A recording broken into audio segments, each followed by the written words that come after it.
वाचावी ज्ञानेश्वरी, डोळा पहावी पंढरी, ज्ञान होय अज्ञानासी, ऐसा वरत्या टिकेसी, ज्ञान होय अति मूढा, अति मूर्ख त्या दगडा, वाचिल जो कोणी, जनी त्यासी लोटांगणी. जनाबाईंचा अभंग आहे. ज्ञानेश्वरीतल्या ओव्या सतत नेहमी विषय होत असतात, त्यामुळे म्हटलं थोडासा वेगळ्या अंगानं विचार करूया. जनाबाई आपल्याला मार्गदर्शन करतात.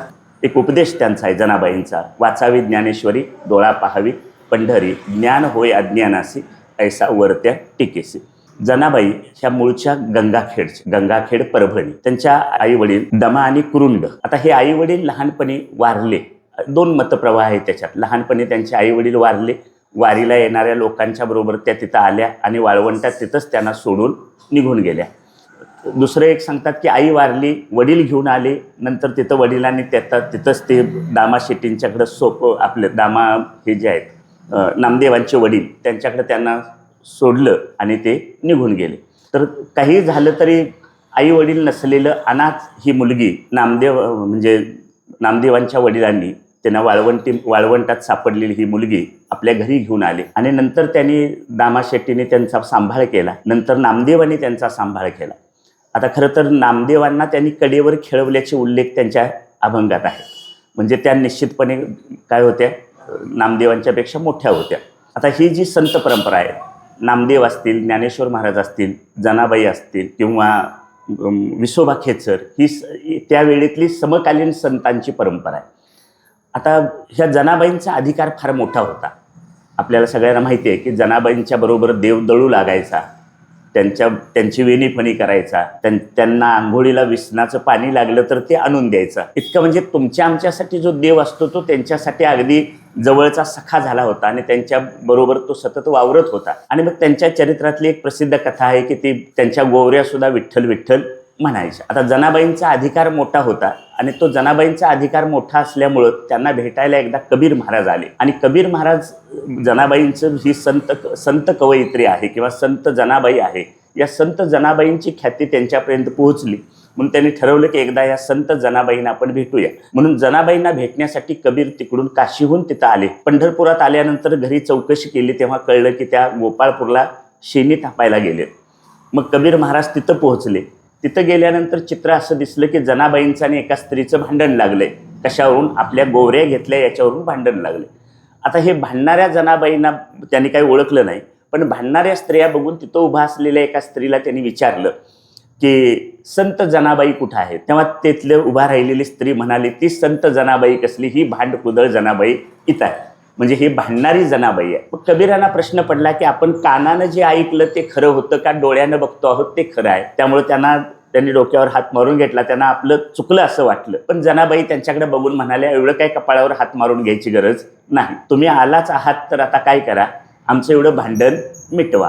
काय भांडण आहे? या शेजारच्या स्त्रीनं माझ्या गोवऱ्या घेतलेत. आता ह्या गोवऱ्या घेतलेत त्या तुम्ही तेवढ्या माझ्या बाजूला काढून द्या. तुमच्या गोवऱ्या बाजूला कशा काढायच्या असं विचारल्यानंतर त्यांनी खूण सांगितली की ज्या गोवऱ्यांमधून विठ्ठल विठ्ठल असं नाव येईल त्या गोवऱ्या माझ्या आहेत. ज्या स्त्रीनं त्या गोवऱ्या चोरल्या होत्या ती म्हणाली, असं कधी गोवऱ्या कुठं विठ्ठल विठ्ठल म्हणतात काय?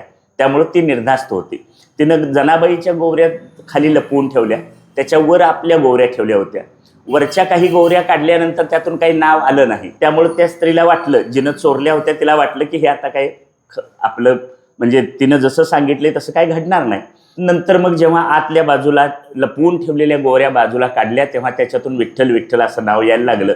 आणि मग कबीरांनी त्या गोवऱ्यांची वाटणी केली की ज्याच्यातून विठ्ठल विठ्ठल असं नाव येतं त्या जनाबाईच्या आहेत आणि बाकीच्या आहेत ते दुसऱ्याचे आहेत. आता ही वाटणी करून दिल्यानंतर कबीराने एक दोहा लिहिला, जनी जनी तो सब कहते हैं नामदेव की दासी, कहेत कबीरा वो नहीं दासी सब संतन की काशी. म्हणजे सगळे लोक म्हणत असतील की ही नामदेवांची दासी आहे, नामदेवांच्या घरी घर काम करणारी आहे, पण कबीर म्हणतात की ही सगळ्या संतांचं काय आहे, काशी आहे. ज्या क्षेत्रामध्ये जाऊन आपण पवित्र आणि पावन होतो असं महत्त्व कुणाचं आहे? जनाबाईंचं आहे. आता ह्या ज्या जनाबाई आहेत त्या जनाबाईंनी हा आपल्याला अभंग सांगितला. ते म्हणतात, वाचावी ज्ञानेश्वरी, डोळा पहावी पंढरी. सगळे संत आम्हाला काहीतरी उपदेश करतात. तो उपदेश कशासाठी आहे?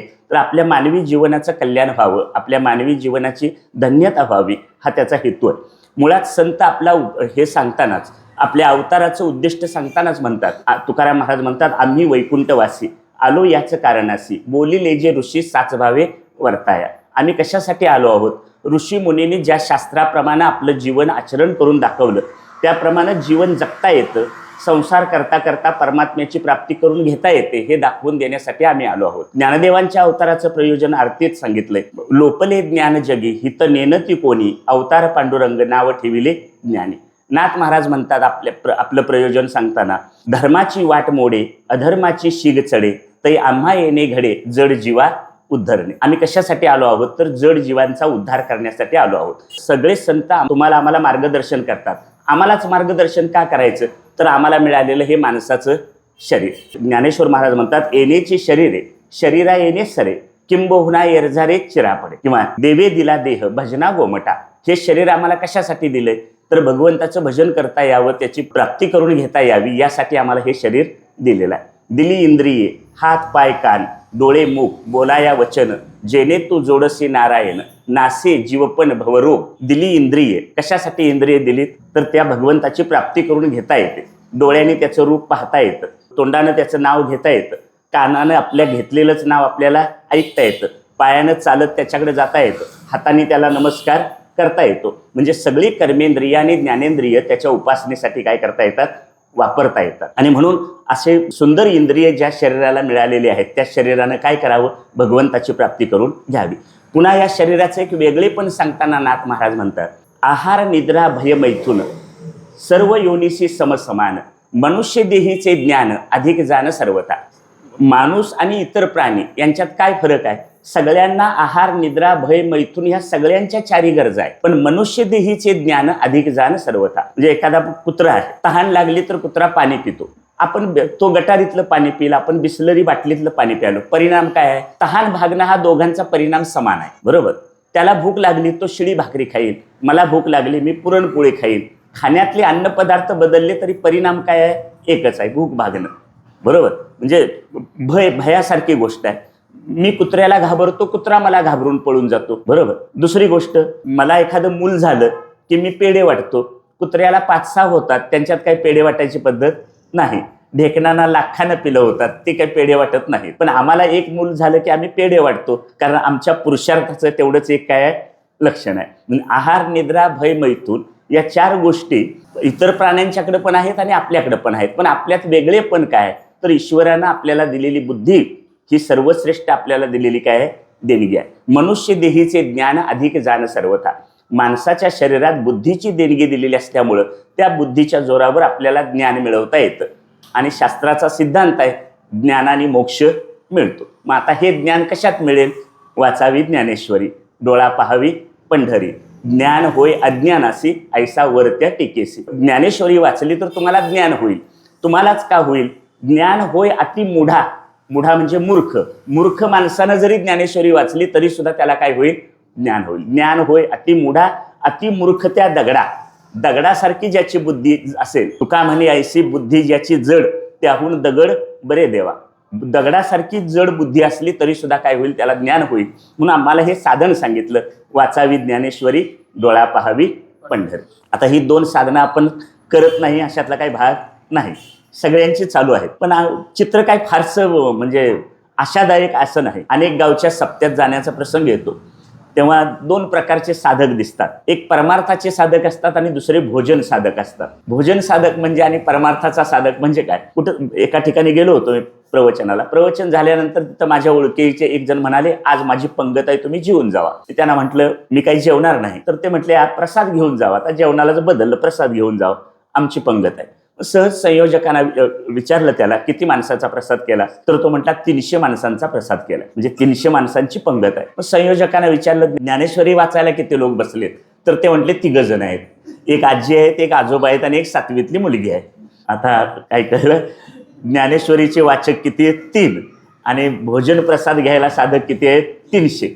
गावोगावी कुठल्या साधकांची संख्या जास्त आहे? भोजन साधकांची संख्या जास्त आहे. परमार्थाचा विचार करणाऱ्या, अभ्यास करणाऱ्या साधकांची संख्या काय आहे? कमी आहे. आता आणि त्यावरूनच ठरतं आमच्या गावचा सप्ताह मोठा. कशावरून? 4000 पत्रावळी लागली यावरून. त्यापेक्षा 4000 ज्ञानेश्वरीच्या प्रती गोळा कराव्या लागल्या असं जर झालं तर काय म्हणता येईल? तो खरा सप्ताह मोठा. याचा अर्थ काय? की इतर काही नाही साधनं जमत नसतील तर निदान काय करा, ज्ञानेश्वरी वाचा, पंढरपूरला जा, वाचा. म्हणजे वाणीचं हे तप आहे, बरोबर. आपल्याला जे तोंड दिलंय भगवंतानं, बोलण्याची एकमेव सामर्थ्य कुणाकडे आहे? माणसाकडे आहे. आणि ते जे तोंड दिले त्या तोंडाचा उपयोग कशासाठी करता येईल? ज्ञानेश्वरी वाचण्यासाठी करता येईल. डोळ्याचा उपयोग कशासाठी करता येईल? डोळा पाहावी पंढरी. म्हणजे या इंद्रियांना काही साधन सांगितलंय आणि एवढं साधन केलं तरी सुद्धा तुम्हाला काय होईल? ज्ञान मिळेल. आणि ज्ञानानं काय मिळतो? मोक्ष मिळतो. मोक्ष शब्दाचा अर्थ आहे आनंद. मोक्ष, मोक्ष म्हणजे काय? मोक्ष म्हणजे आनंद, आनंद म्हणजे मोक्ष. अवघाची संसार सुखाचा करीन, आनंदे भरीन तेही लोक. किंवा आनंदाचे डोही आनंद तरंग, आनंदाचे अंग आनंदाचे. नाथ महाराज म्हणतात, अवघेची त्रैलोक्य आनंदाचे आता, चरणी जगन्नाथा चित्त ठेले. म्हणजे सगळे संत कशाची भाषा बोलतात? आनंदाची भाषा बोलतात. मोक्ष म्हणजे आनंद, आनंद म्हणजे मोक्ष.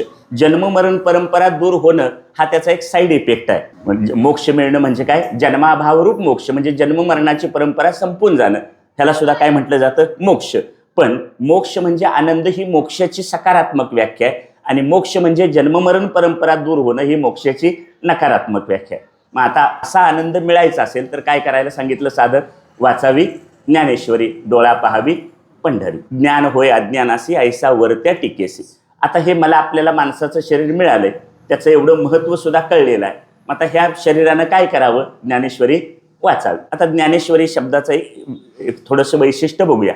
ही जी ज्ञानेश्वरी आहे, ज्ञानेश्वर महाराजांनी भगवद्गीतेच्या 700 श्लोकांवर ही टीका लिहिली. आता ही केवळ टीका नाही, केवळ हा विस्तार नाही, तर हा एक अलौकिक ग्रंथ आहे. आता अलौकिक असं का म्हटलं? तर ज्ञानेश्वर महाराज ज्ञानेश्वरीचं प्रयोजन सांगतानाच म्हणतात, येथ अविद्या नाश हे स्थळ, तेने मोक्षोपादान हे फळ, या दोहीसी केवळ साधन ज्ञान. ह्याच्यात काय होईल? ज्ञानेश्वरीच्या वाचनानं काय होईल? तर तुमचं अज्ञान, अविद्या दूर होईल. येथ अविद्या नाश हे स्थळ, आणि त्याचाच परिणाम दुसरा, येथ अविद्या नाश हे स्थळ, तेने मोक्षोपादान हे फळ.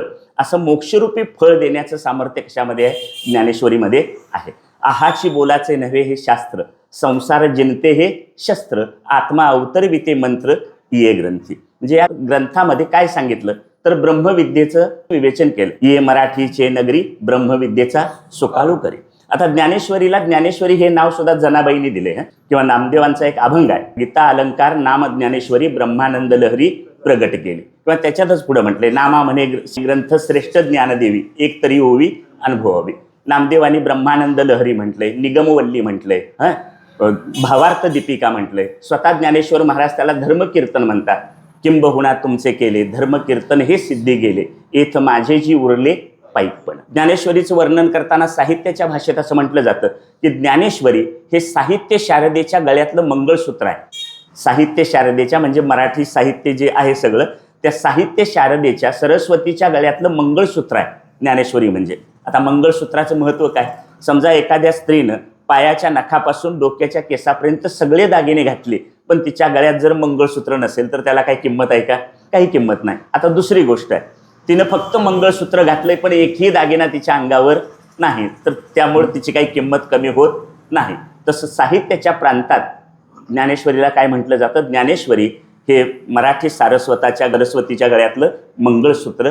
ज्ञानेश्वरीची थोडी फोड सांगताना ज्ञानेश्वर महाराजांनीच पुढे 11व्या अध्यायात म्हटलंय, ज्ञानेश्वरीचं काय वेगळेपण आहे? तर ते म्हणतात, गीतेविना हा रंगू दावी. म्हणजे ज्ञानेश्वरीतून गीता बाजूला काढली, ज्ञानेश्वरीतून गीतेचे श्लोक बाजूला काढले तरी सुद्धा ज्ञानेश्वरी हा एक परिपूर्ण ग्रंथ आहे.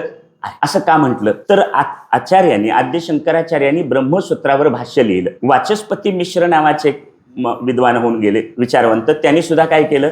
ब्रह्मसूत्रावर टीका लिहिली. त्याचं नाव आहे भामती. भामतीवर कल्पतरू नावाची एक स्वतंत्र टीका आहे. आता हिथं जे आचार्यांनी भाष्य लिहिलं किंवा वाचस्पती मिश्रांनी ब्रह्मसूत्रावर भाष्य लिहिलं, त्याच्यामध्ये भाष्यात जे सांगितले त्याचाच अनुवाद केलाय.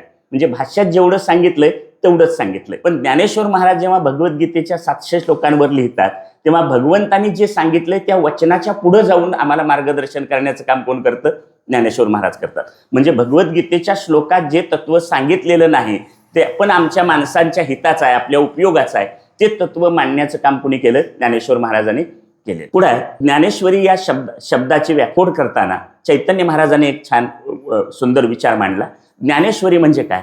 तर ज्ञानेश्वरी म्हणजे ज्ञानाची ईश्वरी देवता, ज्ञानाची ईश्वरी देवता.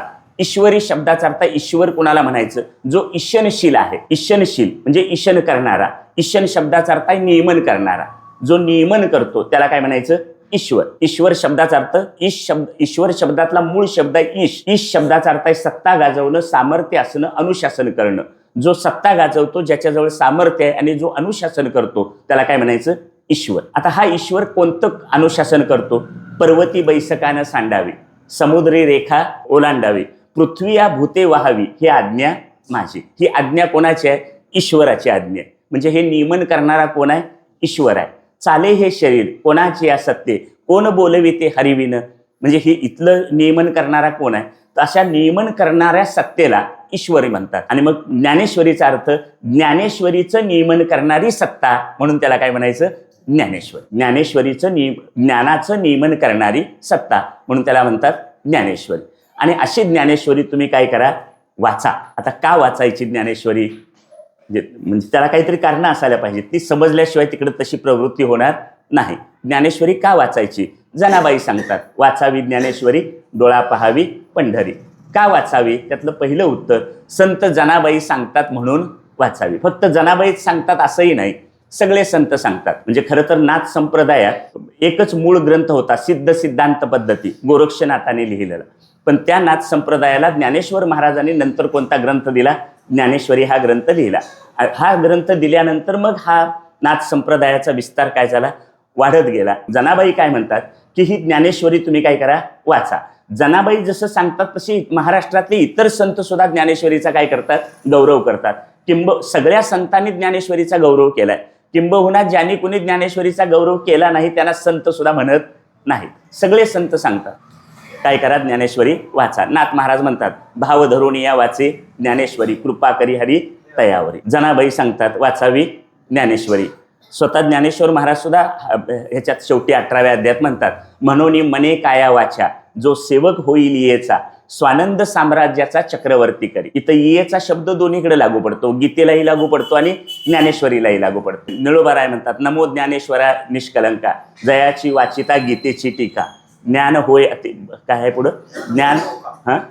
ज्ञान होय लोका अतिभाविका ग्रंथार्थी.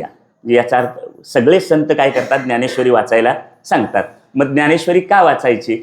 सगळे संत आम्हाला सांगतात म्हणून वाचायची. संतांचं ऐकावं, कारण संतांना आमच्या कल्याणाची काय आहे?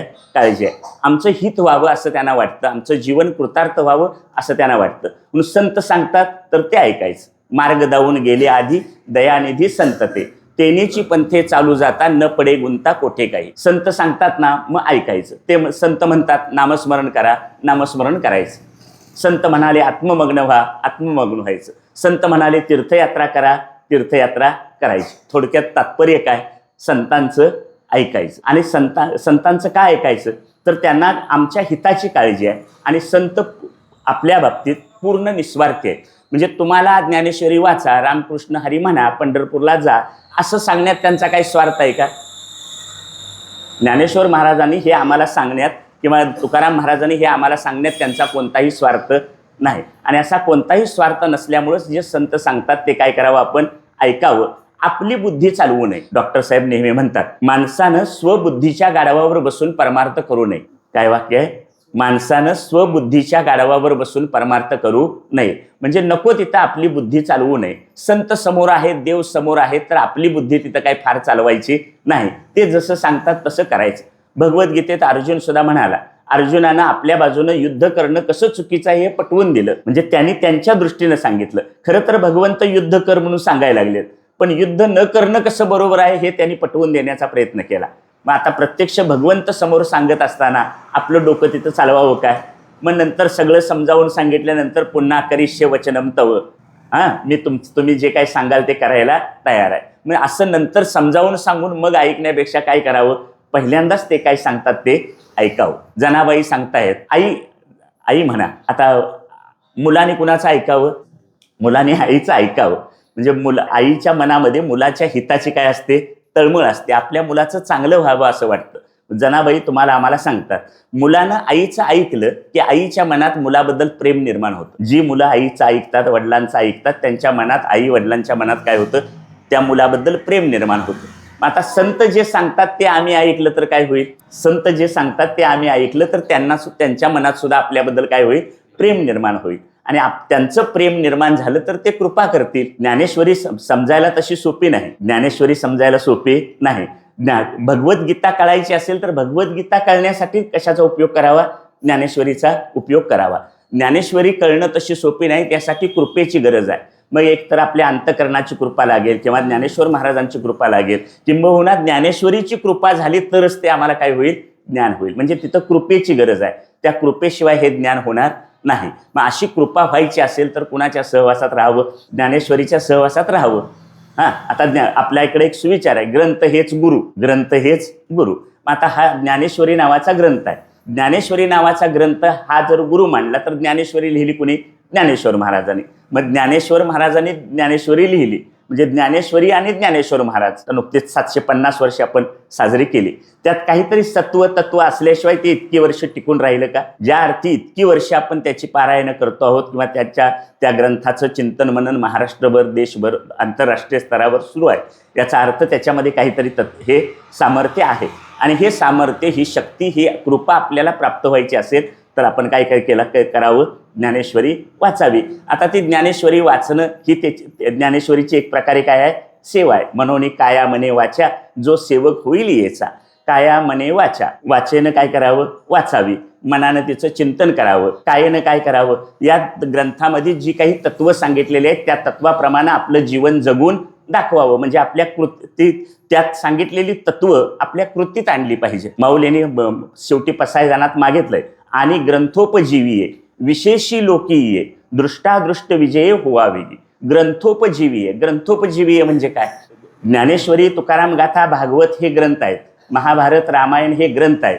आम्हाला वाचनालयात मिळणाऱ्या कथा, कादंबऱ्या ह्या ज्या आहेत की यांना पुस्तकं म्हणायचं, हे काही ग्रंथ नाही.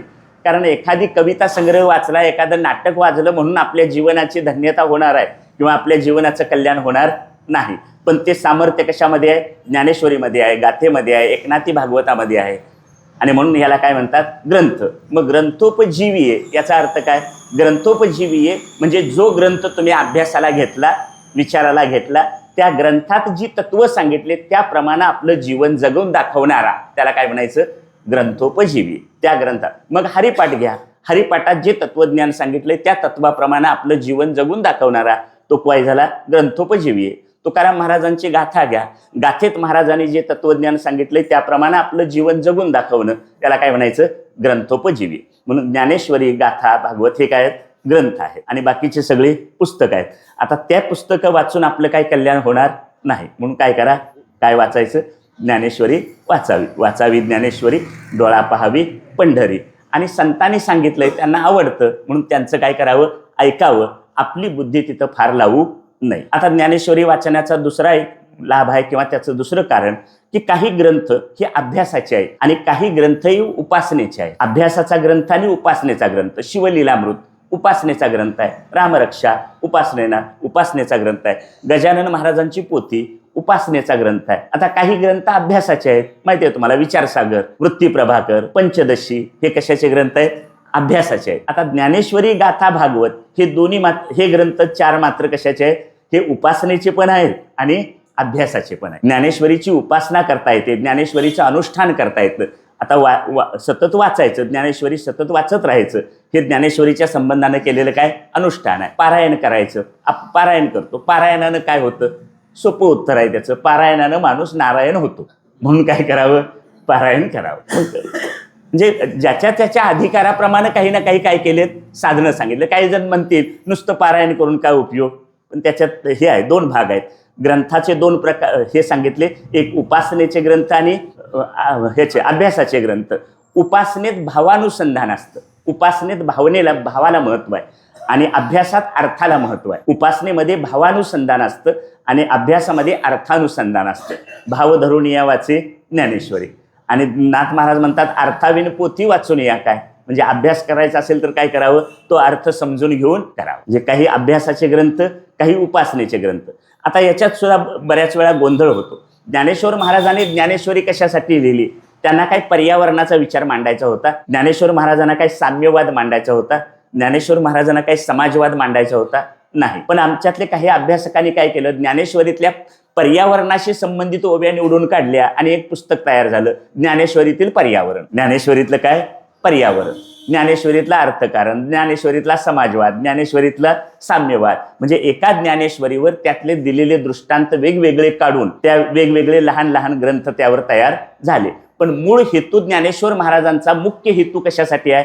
एथ अविद्यानाश हे स्थळ, तेने मोक्षोपादान हे फळ. या दोहीशी केवळ साधन ज्ञान, ज्ञान मिळावं आणि ज्ञानाने मोक्ष मिळावा, हे मुख्य त्या ग्रंथाचं प्रयोजन आहे. या बाकीच्या गोष्टी सांगणं, बाकीच्या गोष्टी कशासाठी सांगितलेत?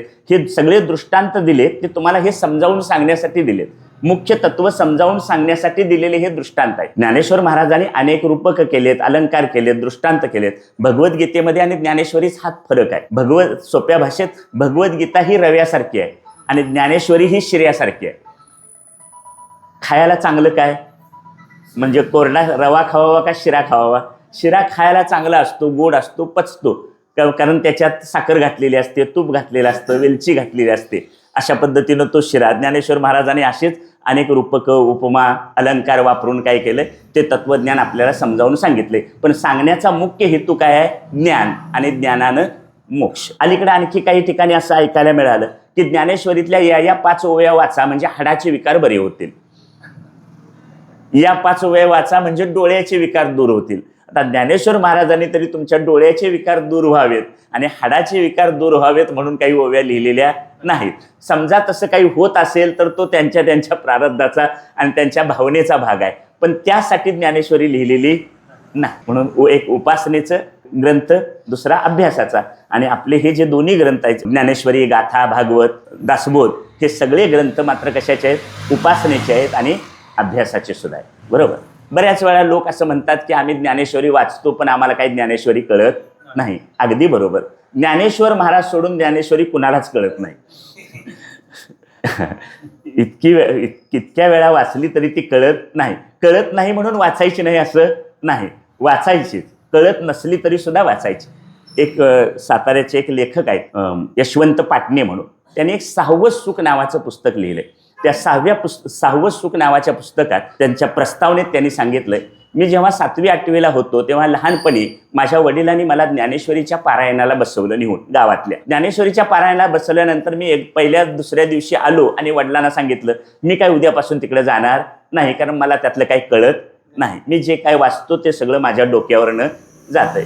तरी सुद्धा वडिलांनी, आता ते लेखक झालेत पण लहानपणीचे किस्सा सांगितला त्यांनी, तरी सुद्धा वडील म्हणाले जरी तुला नाही कळलं तरी सुद्धा तू काय कर, उद्यापासून पारायणाला जाच. 7 दिवसाचं पारायण पूर्ण झाल्यानंतर मुलानं सांगितलं, त्या लेखकाने सांगितलं की मी 7 दिवस ज्ञानेश्वरीचं पारायण केलं, वाचलं, पण माझ्या सगळं डोक्यावरनं गेलं, मला काही कळलं नाही, डोक्यावरनं गेलं. वडिलांनी छान दृष्टांत देऊन त्याला सांगितलं, हे बघ म्हणाले, आपण दररोज आंघोळ करतो, त्या आंघोळीचं पाणी सुद्धा आपल्या अंगावर राहत नाही. चित्र डोळ्यासमोर आणा. आपण रोज आंघोळ करतो, आंघोळीचं पाणी सुद्धा अंगावरनं निघून जातं, पण अंगावरनं पाणी निघून गेलं तरी सुद्धा आपल्याला मनाला आणि शरीराला ताजेपणा देऊन जातं. ज्ञानेश्वरी डोक्यावरनं गेली तरी शरीराला आणि मनाला ताजेपणा दिल्याशिवाय राहत नाही. काय कळलं? म्हणून काय करावं? ज्ञानेश्वरी वाचावी. कळत नसली तरी सुद्धा काय करावी? वाचावी. कळत नाही म्हणून वाचत नाही असं व्हायला नको. वाचत राहा म्हणजे काय होईल? कळत जाईल. आणि कळायला लागली की वाचनाबद्दलची गोडी निर्माण होईल. मामासाहेब दांडेकर, सोनोपंत दांडेकर, त्यांनी सुद्धा एक किस्सा सांगितला असा की त्यांच्याकडे एकदा एक गृहस्थ आला. मामा, म्हणजे माझ्यासारखा, मामा मला 13वा अध्याय तेवढा समजावून सांगा, मला 13वा अध्याय समजावून सांगा. मामा म्हणाले 13वाच का? तर तो म्हणाला 12 कळल्यात. 12 पर्यंत काय झालंय? कळलंय. 13वा तेवढा तुम्ही समजावून सांगा. मामा म्हणाले जरा उभा राहा, मला तुला साष्टांग नमस्कार करायचा आहे, मला अजून एक ओवी कळली नाही, मला अजून एक ओवी कळली नाही, तुला 12 अध्याय कळले म्हणजे फारच झालं का? आता ह्या मामासाहेब दांडेकरांचा हा विनयशीलता होती, विनम्रता होती, हा भाग वेगळा. पण त्यांनी असं म्हणावं की मला अजून एक ओवी कळली नाही आणि तुला इतकं सगळं कळलं. याचा अर्थ ज्ञानेश्वरी सहजासहजी कळत नाही. ते कळायची असेल तर एखाद्या मूर्ख माणसाला सुद्धा कळेल, पण त्यासाठी कुणाची कृपा व्हायला पाहिजे?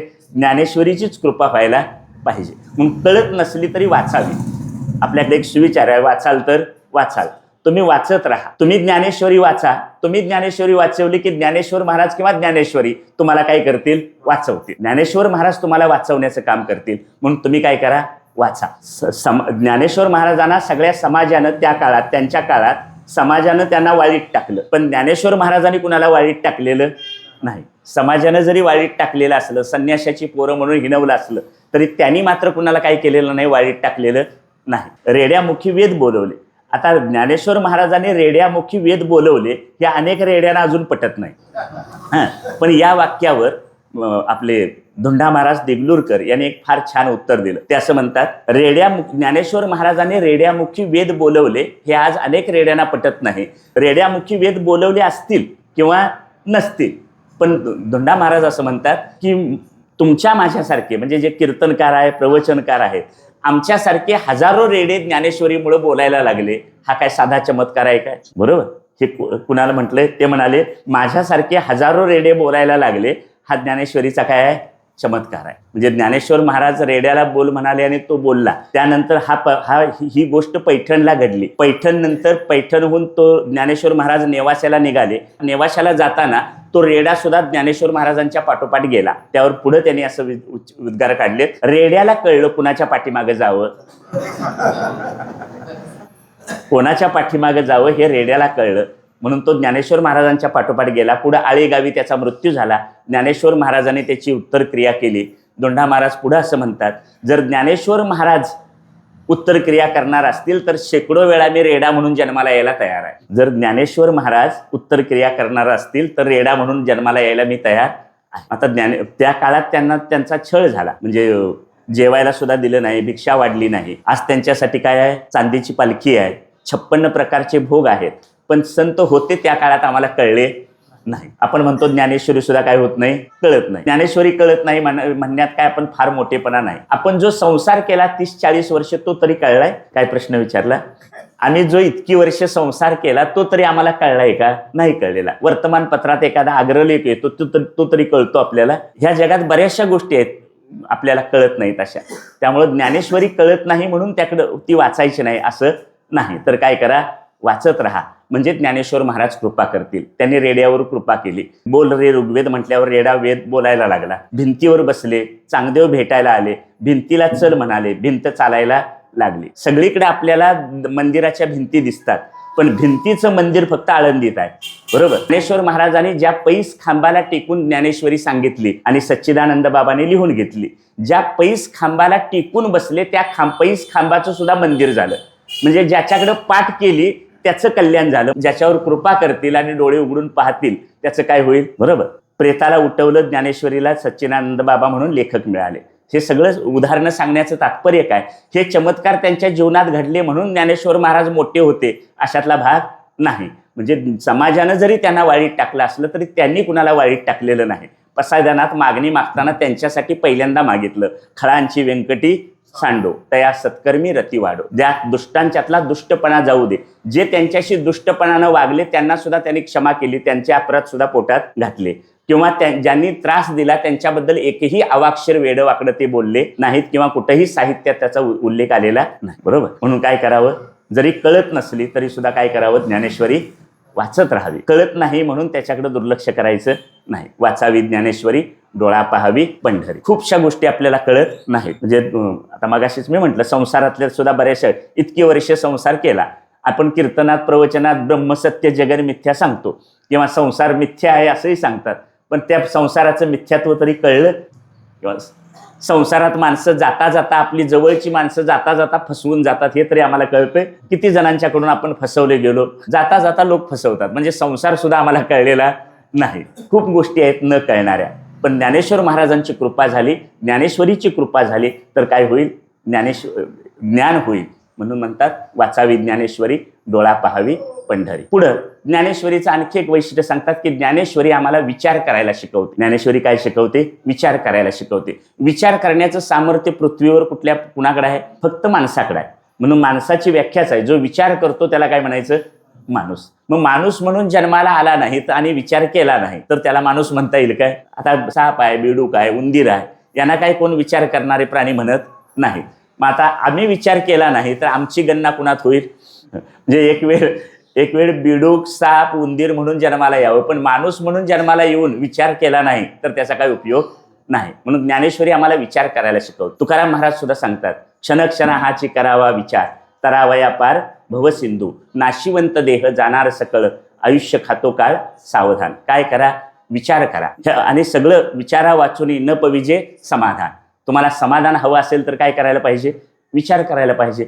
समर्थ रामदास स्वामी सांगतात, काही सांडावे लागत नाही, काही मांडावे लागत नाही, एक विचार शोधून पाही म्हणजे कळे. कशाचं महत्व आहे? विचाराचं महत्व आहे. सारासार विचारिता. ज्ञानेश्वर महाराज सुद्धा सांगतात, काय करा? कशाचा विचार करा? सार काय आहे, असार काय आहे, शाश्वत काय आहे, अशाश्वत काय आहे, याचा काय करा? विचार करा. आद्य शंकराचार्यांचं एक वचन आहे, चित्तस्य शुद्ध हे कर्म न तू वस्तू फलबधये, वस्तुसिद्धी विचारेन न कश्चित कर्म कोठीबी. इथं वस्तू हा शब्द आत्मवस्तूला किंवा ब्रह्मवस्तूला उद्देशून वापरलाय. आम्ही ज्याला वस्तू म्हणतो त्याला संत वस्तू म्हणत नाही, ते सगळं अनात्म आहे. ब्रह्माला किंवा आत्मतत्वालाच काय म्हटलंय? वस्तू म्हटलंय. आणि या वस्तूची प्राप्ती कशाने होईल? विचाराने होईल, कोट्यावधी कर्माने होणार नाही. हे कशाचं महत्व आहे? विचारांचं महत्व आहे. ज्ञानेश्वरी आम्हाला विचार करायला शिकवते आणि विचाराशिवाय आम्हाला समाधान मिळणार नाही. म्हणून काय करा? विचार करा. आहे कोण मी हा करावा विचार, म्हणे ज्ञानेश्वर निवृत्तीचा. ज्ञानेश्वर महाराज काय म्हणतात? सतत मी कोण आहे, मी कोण आहे याचा काय करा? विचार करा. आपण सतचित आनंदरूप आहोत किंवा आपण ब्रह्मरूप आहोत याचा काय करावा? सतत विचार करावा. मी ब्रह्म आहे किंवा मी आत्मरूप आहे याचा सतत विचार करावा. या विचारानंच आपल्याला काय होईल? या अडचणीतून बाहेर पडता येईल. तरावया पार भवसिंधू. आता जो क्षणाक्षणाला पुन्हा पुन्हा विचार करायला सांगितलाय तो कशासाठी सांगितला?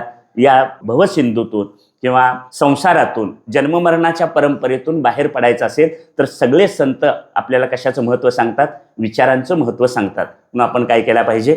विचार केला पाहिजे. पंचतंत्रात किंवा ती आपली एक नेहमीची कथा आहे, कीर्तन प्रवचनात सांगितली जाणारी, की एक सिंहाचा छावा मेंढरांच्या कळपात पडला. आता त्या मेंढरांच्या कळपात पडल्यानंतर सिंहाचा छावा मेंढरांच्या कळपात त्याच्या संगतीचा परिणाम झाला आणि तो मेंढरांच्या सारखाच वागायला लागला. मग एक दिवस एक बाहेरच्या सिंहानं बघितलं त्या कळपाकडं, शिकार करायला आलेल्या, की आपल्यासारखा दिसणारा आपलाच एक कोणीतरी त्याच्यात भाऊबंद काय होतो दिसतो मेंढरांच्या कळपात. मग त्यानं बाजूला बोलवलं त्याला आणि त्याला बाजूला बोलवून त्याला पाण्यात, एका विहिरीच्या पाण्यात बघायला सांगितलं. आणि मग त्या बाहेरून आलेल्या सिंहानं मोठी डरकाळी फोडली आणि त्याला सांगितलं, तूही सिंह आहेस, तू काय कर, असे डरकाळी फोडू शकतोस, तू तुझं स्वतःचं स्वरूप काय कर, ओळखून घे. आता त्या छाव्यानं सुद्धा अशी डरकाळी फोडली आणि त्याला आपल्या स्वतःच्या स्वरूपाची काय झाली?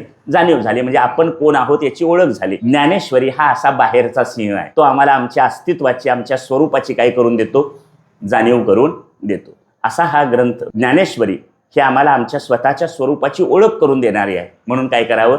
वाचावी ज्ञानेश्वरी. वाचावी ज्ञानेश्वरी, डोळा पाहावी पंढरी. ज्ञानेश्वरी कशासाठी वाचायची? ज्ञानेश्वरी आम्हाला विचार करायला शिकवते, म्हणून काय करावं? ज्ञानेश्वरी वाचावी. आणखी एक पुढं कारण असं की ज्ञानेश्वरीमध्ये किंवा वेद उपनिषदांमध्ये 3 गोष्टींचा विचार मांडलाय. एक कर्म आहे, दुसरं उपासना आहे आणि तिसरं ज्ञान आहे. कर्म, उपासना आणि ज्ञान या 3 गोष्टी वेदांपासून चालत आले आणि ज्ञानेश्वरीमध्ये सुद्धा काय सांगितलंय? कर्म, उपासना आणि ज्ञान या 3 गोष्टींची आपल्याला गरज आहे. मानवी जीवनाची धन्यता करून घेण्यासाठी कर्माची गरज आहे, उपासनेची गरज आहे आणि ज्ञानाची गरज आहे. म्हणजे या 3 गोष्टींची आवश्यकता आहे. पण आता ह्या 3 गोष्टी कशा वापरायच्या? तर त्याला 1-2 शब्द आहेत. एक या 3चा समुच्चय आणि दुसरा समन्वय. कर्म, उपासना, ज्ञान यांचा समुच्चय मोक्षाला कारण आहे असं मानणारं एक मत आहे. आणि कर्म, उपासना, ज्ञान यांचा समन्वय. आता ज्ञानेश्वरी किंवा भगवद्गीता हे आम्हाला कर्म, उपासना आणि ज्ञान यांचा समन्वय सांगते. समन्वय म्हणजे काय? आता हा जिना आहे, या जिन्याला पायऱ्या आहेत. तसं कर्म, उपासना आणि ज्ञान ही एक काय आहे? पायरी आहे. टप्प्याटप्प्याने ही येणारी पायरी आहे. या पायरीचा उपयोग करावा. म्हणजे आपण सगळेजण समन्वयवादी आहोत. ज्ञानेश्वरी आम्हाला समन्वय शिकवते. कर्म, उपासना आणि ज्ञान यांचा काय आहे? समन्वय आहे. समन्वयाचं उत्तम उदाहरण आहे जिना. जिना जसा आहे तसं कर्माची पायरी, उपासनेची पायरी आणि ज्ञानाची पायरी. टप्प्याटप्प्यानं निष्काम कर्म करा, निष्काम उपासना करा. निष्काम कर्मानं चित्त शुद्ध होतं, निष्काम उपासनेनं चित्त शांत होतं आणि शुद्ध आणि शांत झालेल्या चित्ताला चैतन्याचं ज्ञान होतं. कर्म कसं करावं? ज्ञानातून कर्म घडतं, ज्ञानातून कर्म, कर्मातून उपासना आणि उपासनेतून ज्ञान, असा 3 तत्वांचा परस्परांशी काय आहे?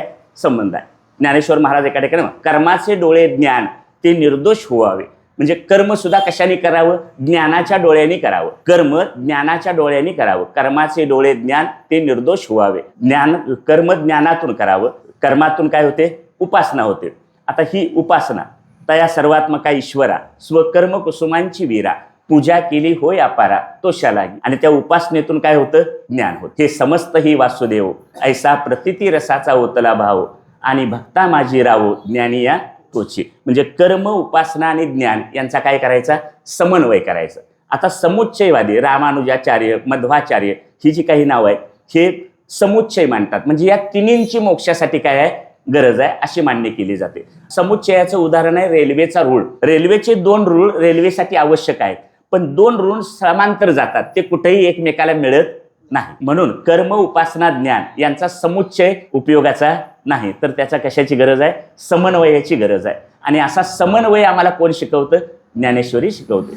म्हणून काय करावं? वाचावी ज्ञानेश्वरी, डोळा पाहावी पंढरी. ज्ञानेश्वरी का वाचायची? ज्ञानेश्वरीची काय नेमकी वैशिष्ट्य आहेत याचं थोडंसं हे फार थोडंसं चिंतन केलंय. वाचावी ज्ञानेश्वरी का वाचावी? त्याची ही कारणमीमांसा आहे. म्हणजे त्याच्यात ज्ञान आहे, भक्ती आहे, वैराग्य आहे, विवेक आहे. या सगळ्या गोष्टी ज्ञानेश्वरीमध्ये आहेत. ज्ञानेश्वरी विचार करायला शिकवते. ज्ञानेश्वरी कर्म, उपासना आणि ज्ञान यांचा समन्वय शिकवते. ज्ञानेश्वरीची उपासना करता येते. ज्ञानेश्वरीचा अभ्यास आपल्याला काय करता येतो. ही ज्ञानेश्वरीची काही त्यातली वैशिष्ट्य आहेत. आणि म्हणून काय करावं? ज्ञानेश्वरी वाचावी. आणि सगळे संत आम्हाला सांगतात काय करा? ज्ञानेश्वरी वाचा. आता पुढं म्हटलंय, वाचावी ज्ञानेश्वरी, डोळा पहावी पंढरी.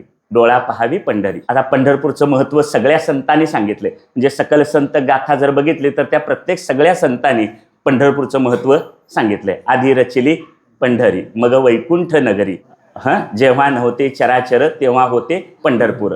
आता या अभंगामध्ये या क्षेत्राची प्राचीनता सांगितलेली आहे. म्हणजे हे किती प्राचीन आहे? पुंडलिका तू बहु बोरे केले, निधान आणले पंढरी ये. पुंडलिका, तुम्ही एक चांगलं काम केलं की हे निधान म्हणजे पांडुरंगाला तुम्ही काय केलं? पंढरपुरात आणलं. सर्वोत्तम तीर्थ क्षेत्र देव सांगितला शास्त्री हा भाव, असं काहीतरी पुढं चरण आहे. म्हणजे सर्वोत्तम तीर्थ पंढरपूर, सर्वोत्तम क्षेत्र पंढरपूर, सर्वोत्तम देव पांडुरंग. बरोबर. उदंड ऐकिले, उदंड पाहिले, उदंड वर्णिले क्षेत्र महिमे, ऐसी चंद्रभागा, ऐसा भीमा तीर, ऐसा विटेवरी देव कोठे. पंढरपुरात पांडुरंग आले. कोणामुळे आले? पुंडलिकामुळे आले. आपण सगळेजण पुंडलिकाचा जय जयकार करतो. कशासाठी? तर पुंडलिकामुळे पांडुरंग पंढरपुरात आले. असं पुंडलिकानं काय केलं? आई वडिलांची सेवा करण्याचं कर्तव्य कर्म केलं. आई वडिलांची सेवा करता करता माझी भक्ती करणारा असा माझा भक्त कोण आहे? मला त्याला भेटलं पाहिजे म्हणून पांडुरंग त्यांना भेटायला आले. आपल्या आई वडिलांची सेवा करण्यातून वेळ नसल्याची खूण म्हणून त्यांनी वीट भिरकावली. ऐसा कैसा रे तो धीट, मागे भिरकाविली वीट. त्या विटेवर देव उभा राहिले. किती वेळ उभा राहिले? युगे 28 विटेवरी उभा. 28 युग, मग याचा अर्थ 25, 26, 27, 28 असं नाही मोजायचं.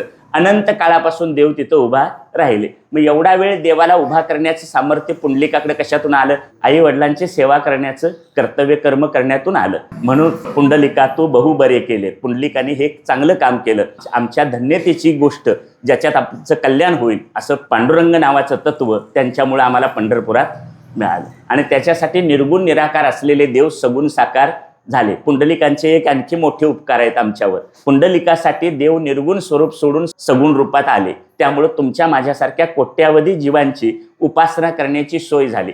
समजा तुम्हाला ब्रह्माची उपासना करा म्हटलं असतं तर काय केलं असतं? शास्त्र सांगतं ब्रह्म अनुपास्य आहे. म्हणजे ब्रह्माची उपासना करता येत नाही, पण विठ्ठलाची उपासना करता येते. तुकाराम महाराज म्हणतात ते हे परब्रह्म विटेवरी. विटेवर कोण आहे? ब्रह्म आहे. तुकाराम महाराज म्हणतात ब्रह्म आहे. कथा सांगते विठ्ठल आले. मग विठ्ठल आले हे बरोबर आहे का ब्रह्म आलं हे बरोबर? काय दोघं एकच आहेत हे बरोबर आहे? दोन्ही एकच आहेत. विठ्ठल हे त्याचं सगुण रूप आहे, ब्रह्म हे त्याचं काय निर्गुण रूप आहे. बरोबर. म्हणून पुंडलिकांचे हे आमच्यावर उपकार आहेत. त्यामुळे आम्हाला ह्या मोठ्या तीर्थक्षेत्राचा काय झाला? लाभ झाला. म्हणजे हे असं तीर्थक्षेत्र अन्यत्र कुठं नाही. सुखाचा विचार करताना म्हणतात महत्व, सुखा लागी जरी करीशी तळमळ, तरी तू पंढरीशी जाय केवळ. पंढरीला जा. कशासाठी? जर तुला सुख पाहिजे असेल तर. आल्याने जा रे पंढरपुरा, आल्याने संसारात आला आहेस ना, तर मग काय कर? पंढरपूरला जा. बरोबर. दुसरं माहेराच्या भाषेत बोलतात, माझे माहेर पंढरी आहे भीवरेच्या तिरी. किंवा ज्ञानेश्वर महाराजांचं जे म्हणतात, अवघाची संसार सुखाचा करीन आनंदे भरीन तिन्ही लोक, जाईन गे माये तया पंढरपुरा भेटन माहेरा आपुलिया. बरोबर. आता हे सगळं कशासाठी, हे सगळी प्रमाणं देण्याचं कारण असं, सुख पाहिजे असेल पंढरपूरला जा, माहेराला जाण्याचं सुख पाहिजे असेल तरी सुद्धा कुठं जा, पंढरपूरला जा. आणि हे पंढरपूरचं महात्म्य ह्याच्या सांगतात. म्हणून वाचावी ज्ञानेश्वरी, डोळा पाहावी पंढरी. बरोबर. हे पंढरपूरचं महत्व आहे. म्हणून त्या तीर्थक्षेत्राच्या ठिकाणी जावं. आणि असं, कारण असं तीर्थक्षेत्र आपल्याला अन्यत्र ठिकाणी पाहायला मिळत नाही. बरोबर. तुकाराम महाराज तरी सांगतात, तुका म्हणे मोक्ष देखिल्या कळस. आता त्याच्यात थोडासा अर्थवाद आहे, पण त्या निमित्तानं का असेना तुम्ही काय करावं, जावं. डोळ्याने काय करावं, बाकीचं पर्यटन करून पर्यटन स्थळाला जाण्यापेक्षा कुठं जा, पंढरपूरला जा. वाचावी ज्ञानेश्वरी, डोळा पाहावी पंढरी. पुढं म्हटलंय, ज्ञान होय अज्ञानासी ऐसा वर त्या टिकेसी. आता ऐसा वर त्या टिकेसी, खरं तर ज्ञान होण्यासाठी साधन चतुष्ट संपन्न अधिकारी असावा लागतो. विवेक, वैराग्य, समाधी, षटक आणि मुमुक्षत्व या 4 गोष्टी असतात. आणि या 4 गोष्टींनी काय होतं, साधन चतुष्ट संपन्न होतो. साधन चतुष्ट संपन्न झाल्याशिवाय आपल्याला ज्ञान होत नाही. आणि मग इथं जनाबाई काय सांगायला लागले, वाचावी ज्ञानेश्वरी, डोळा पाहावी पंढरी, ज्ञान होय अज्ञानासी ऐसा वरत्या टिकेसी. म्हणजे तुम्हाला ही ज्ञानेश्वरी वाचली तरी सुद्धा काय होईल, ज्ञान होईल. मग आता शास्त्र सांगतं की ज्ञानासाठी साधन चतुष्ट संपन्न अधिकारी लागतो. आणि जनाबाई सांगतात ज्ञानेश्वरी वाचली की तुम्हाला काय होईल, ज्ञान होईल. मग आता हे कसं जुळवायचं. आता हे पसायदानातली शेवटची ओळ, एथ म्हणे श्री विश्वेश्वराव हा होईल दान पसावो, येणे वरे ज्ञान देवो सुखिया झाला. एथ म्हणे श्री विश्वेश्वराव, श्री गुरु निवृत्तीनाथांनी असा आशीर्वाद दिला, हा होईल दान पसावो. ज्ञानदेवा तुम्ही जे काय मागणी केलेली आहे त्या मागणीप्रमाणे काय होईल, तुमची मागणी पूर्ण होईल. एथ म्हणे श्री विश्वेश्वराव हा होईल दान पसावो. त्या पसायदानाच्या खळांची व्यंकटी सांडो पासून जे जे मागितलंय तुम्ही ते सगळं तुमच्या मागण्या काय होतील, पूर्ण होतील. तुम्हाला जसं हवं आहे त्याप्रमाणे होईल. असा काय दिला, वर दिला. वर म्हणजेच आशीर्वाद. आणि ह्याच्यात तोच शब्द आलाय, ज्ञान होय अज्ञानासी ऐसा वर त्या टिकेसी. बरोबर. म्हणजे तुम्ही जर ज्ञानेश्वरी वाचली तर तुम्हाला ज्ञान होईल असा वर किंवा असा आशीर्वाद श्री गुरु निवृत्तीनाथांनीच ज्ञानेश्वर महाराजांना काय केलेला आहे, दिलेला आहे. पुढे म्हणतात, ज्ञान होय अतिमूढा अतिमूर्ख त्या दगडा. मूर्ख माणसानं, बुद्धी जड आहे त्यानं जरी वाचला तरी सुद्धा काय होईल, ज्ञान होईल. म्हणून तुम्ही काय करा, ज्ञानेश्वरी वाचा. आणि शेवटी जनाबाई म्हणतात, वाचील जो कनी जनी त्यासी लोटांगणी. असे जे कोणी ज्ञानेश्वरी वाचणारे आहेत त्याला मी लोटांगण घालायला तयार. जनाबाई ज्यांचा एवढा अधिकार थोर आहे की ज्या ज्ञानेश्वर महाराजांना सांगतात, जनी म्हणे ज्ञानदेवा बोला अभंग, नामदेव कीर्तन करी पुढे नाचे पांडुरंग. म्हणजे ज्या ज्ञानदेवांना अभंग म्हणण्याची आज्ञा देऊ शकतात, सांगू शकतात, विनंती करतात, त्या जनाबाई आम्हाला सांगायला लागलेत, वाचावी ज्ञानेश्वरी, डोळा पहावी पंढरी, ज्ञान होय अज्ञानासी ऐसा वरत्या टिकेसी. ज्ञान होय अतिमूढा अतिमूर्ख त्या दगडा, वाचील जो कोणी जनी त्यासी लोटांगणी. अतिशय आपल्या हातातलं नेहमी करता येण्यासारखं साधन आम्हाला सांगितलंय. मग आता बाकीची मोठी मोठी अवघड साधनं, खूप साधनं सांगितली. ही सगळी साधनं म्हणजे वेगवेगळ्या ओवीतून अभंगातून आपल्याला सगळे संत काही ना काहीतरी साधन सांगतात. पण निदान आपल्याला जमणारं तरी साधन करायला काय अडचण नाही. वेगवेगळी साधनं सांगितली जातात, जे आपल्याला जमतं ते तरी काय केलं पाहिजे. कारण साधन केल्याशिवाय आपण साध्यापर्यंत पोहोचू शकणार नाही. पुण्याला जायचं आहे, समजा पुण्याला जायचं आहे तर इथं या खोलीत बसूनच नुसती पुण्याला जायचं असं म्हणून चालणार नाही. त्यानं काय प्राप्त होणार नाही. त्यासाठी काय करायला पाहिजे, स्वतःची गाडी काढायला पाहिजे, नसेल तर बसमध्ये बसायला पाहिजे, रेल्वेनं जायला पाहिजे, आणि काहीच नसलं तर निदान मधल्या वाटेनं चालत तरी सुटायला पाहिजे. वर्षभरानं का असेना तिथं पोचता येईल. म्हणजे ज्या एखाद्या साध्याची प्राप्ती व्हायची असेल तर काय करायला पाहिजे, साधन करणं गरजेचं आहे. कारण तुमच्या आमच्यासारख्या अज्ञानी जीवाला साधनाशिवाय पर्याय नाही. साधन करायलाच पाहिजे, त्याशिवाय साध्य प्राप्त होणार नाही. आणि म्हणून ज्ञानेश्वरी वाचा हे एक साधन सांगितलंय. पंढरपूर डोळ्यानं पहा हे एक काय केलंय, साधन सांगितलंय. ही सोपी म्हणजे आपल्याला जमणारी अनेक कर्ममार्ग आहे, उपासना आहे, ज्ञान मार्ग आहे, अष्टांग योग मार्ग आहे. आणि आपल्याला हे जनाबाईंनी सांगितलेलं सोपं साधन आहे. काय करा, ज्ञानेश्वरी वाचा, पंढरपूर पहा. हे जरी साधन केलं तरी काय होईल, तुम्हाला ज्ञान होईल आणि ज्ञानानं मोक्ष म्हणजे आनंद मिळेल. असा आनंद ज्ञानेश्वरीच्या वाचनानं आपल्याला सर्वांना पाहावा. दररोज थोडी तरी ज्ञानेश्वरीचं वाचन करण्याची, अभ्यास करण्याची सद्बुद्धी मला आणि तुम्हाला सगळ्यांना भगवंतानं द्यावी अशी प्रार्थना करून